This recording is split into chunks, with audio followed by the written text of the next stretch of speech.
All right, I loaded these up yesterday.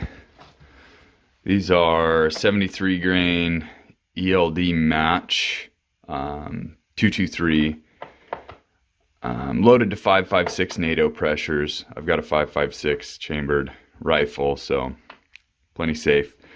But this brass, I've over annealed it, quite a bit of it. I got 45 pieces here, and this wasn't exactly intended to be just plinking ammo. This is with PMC brass, which is pretty much my most accurate brass from my testing. And so I kind of botched it up. So we're gonna go to the range today. We're gonna shoot probably three 5-shot groups with this and see if it shoots. I've got another set. Same brass, same charge, same everything really, except I didn't over anneal all the brass. We'll shoot another group with that. This is the stuff that shot that group right there. So we're gonna go through that. Just gonna be a short little examination of these loads to see if they're worth a damn. And then I'm gonna go up to the pistol range and run some drills. We went to a really dear friend's house yesterday, and he gave us quite a bit of food for thought. And although I can't run the exact same drills at the range, I don't run enough drills. I go up there, I pop steel, I try and shoot them as fast and as accurately as I can, but I don't spend exactly enough time. I don't spend enough time doing drills with a purpose. So I'm gonna draw up some targets here, and we'll hit the range and we'll go do some drills and some testing. So here's the rifle target. We're gonna have a cold bore group with the over annealed brass, 2 more groups with the over annealed with our tried and true tested hand loads, and then we're gonna have a control with the Hornady Frontier 75 grain boat tail hollow point cantilevered, and that's factory stuff. Seems to be loaded to pretty inconsistent standards, but it groups good. I don't know what to say about it. It just seems to be good. I think something to do with the fast powder they run. I run really fast powder, and it seems like the slower powdered offering, so things that are seems like things that are marked 223 on the head stamp seem to be slower powder charges, and so they're advertised with a really high velocity, and they shoot out of short-barreled guns with a much lower velocity than like the Hornady Frontier. This is advertised, I think, at 2,800 feet per second, and it shoots out of a 16-inch gun at like 2680, something like that, where the 223 77 grain boat tail hollow point Sierra, they're a federal creation. Those are advertised somewhere around 2,700 feet per second, and they're like closer to 25 in a short barreled machine. And I'd say short barreled, not a NFA SBR, but a 16-inch or 18-inch barreled rifle. So we'll get into this in a minute.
So I had a 0 issue here with those loads, and I made an adjusted the wrong way. So we got another group there, and I'll get a rough measurement of that, but as it looks, a little over an inch, and a little over an inch, and a little over an inch. Pretty consistent with the over annealed. I've got my good loads with properly annealed PMC still shooting under 1/2 inch. That's easily dime sized. And another one here, it seemed to double group. I don't know what my problem was here. And then the Hornady Frontier shot about the same as it ever does, usually about 1.5 inches. So there it is. So this target, I went ahead and just punched holes through, you know, they were up here passing my paper. That's my mistake. But what that means is I can't stress enough the importance to keep a good logbook. That's my fault for not referencing the book. But, you know, what we've got is we shoot tons of different ammunition through this thing. And we've got, you know, points of impact zeroed with 53 grain VMAX. And so if you just put her to the 0 stops, you're gonna kind of be all over the place and not have a good reference.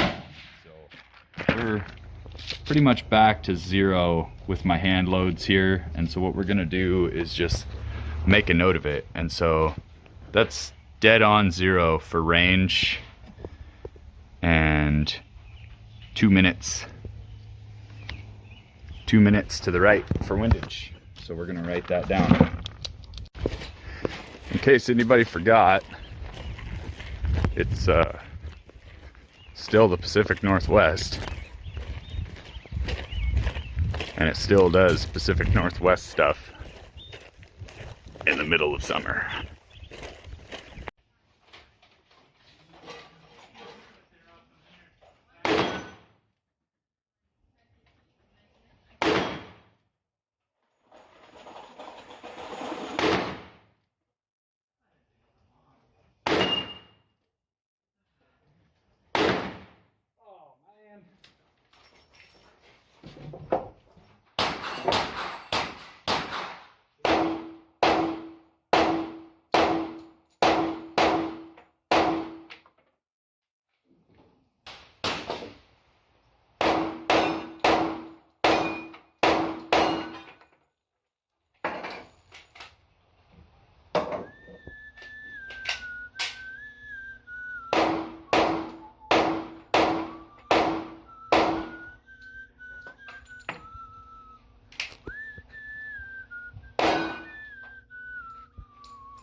All right, so I think this was a pretty good exercise, and I think I learned a lot. I learned that I'm fumbly fingers. Like, hey, it's pretty okay to be able to draw your iron and put 7 or 8 down range pretty accurately. I'd say proficiently. But it's another thing to be fumbly fingers when you have a malfunction, a jam. I had one malfunction and wasn't super fumbly, but I kind of forgot procedure. Magazine changes. I started incorporating that. Yesterday I tried a couple. Today tried to do a full series of, 3 and then 4, 2 and then 5, just to try and throw a kink in it and not memorize what's going on, not think too hard about it, and try to see how my muscle memory is, which we've learned not too good. So moving forward, I'm gonna do a lot more of this, and I think the videography can be a little better, but I think you'll kind of get the idea. My targets that I drew were this big, and it was peppered pretty well around, I would say, within an inch of the edge of the target. So that's a 6-inch square. That's pretty good group size. Popped the steel probably a little over 50% of the time. Was right in the ballpark, more than that, but I think we can get better at this, and I think with a little bit of practice, a little bit of effort, we can get a lot smoother of magazine changes, and it's just kind of a reminder there's a lot more to this than just shooting straight and shooting well. There's a lot more to it. So tried to end the range trip on a good note always. So my last 4 shells, I just tried to really take my time and pop the steels at 25, and we'll button this up. I'm kind of disappointed with how this trip went and how it felt. I feel like I didn't show up prepared. I didn't show up prepared to take my time. I didn't show up prepared for it to be Father's Day and it to be busy there. I didn't show up with enough equipment. I would have really liked to have made a couple more attempts with the rifle to sort out a little bit of what I thought felt weird. And I've got way more ammunition than that. I don't know why I didn't bring more in case something felt gunnies. That wasn't quite a fair showing. And as far as the pistols go, it's little things like not bringing pasties to cover up my bullet holes, so that way we could go again. The range being busy, so not being able to go down range and inspect the targets and bring you with me when I do that. So I think this is enlightening. I'm not expecting this to be a home run. I learned a lot. There's some good information there, and if you guys are curious a little more about, because at the end of the day, that AR is as cheap as they come, and that's a Radical Firearms that kind of shot like a piece of crap, and I did some work to it. I pulled the upper apart and did some polishing in the bore, spent probably the better part of an hour doing some lapping in there, and it shoots pretty consistent an inch, and I mean it chews up some pretty nasty ammunition and still shoots considerably better than it did out of the box. Not saying that I would recommend that company as something for you to buy, but I think it's a pretty good indication of what can be done with a little bit of load development and some careful maintenance or improvements or some amateur gunsmithing.